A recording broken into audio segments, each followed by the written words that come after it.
আজকে আমরা দশমিক থেকে বাইনারিতে রূপান্তর করা শিখব খুব সহজে।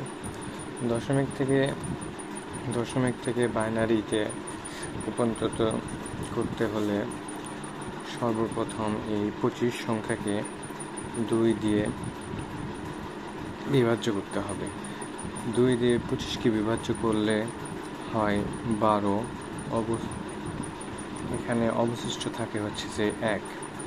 যেহেতু 1কে বিভাজ্য করা যাচ্ছে না, আবার অনুরূপভাবে 12কে বিভাজ্য করতে হবে। 12কে বিভাজ্য 2 দিয়ে করতে হবে, যেহেতু আমরা বাইনারিতে করব সেহেতু বারবার 2 দিয়ে বিভাজ্য করতে হবে যতক্ষণ পর্যন্ত না 0 হয়। তো 12কে 2 দ্বারা বিভাজ্য করলে হয় 6। 6 দুগুণে 12, অবশিষ্ট থাকতেছে না। আবার 6কে 2 দিয়ে বিভাজ্য করতে হবে, 6-এর মধ্যে 2 3বার যায়, অবশিষ্ট 0। আবার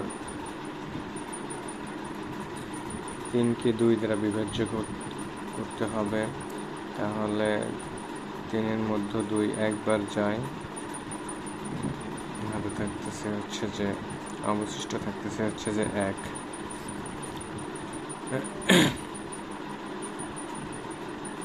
আবার 1কে যদি আমরা 2 দিয়ে বিভাজ্য করি হচ্ছে 0, আর অবশিষ্ট 1 এখানে থাকবে।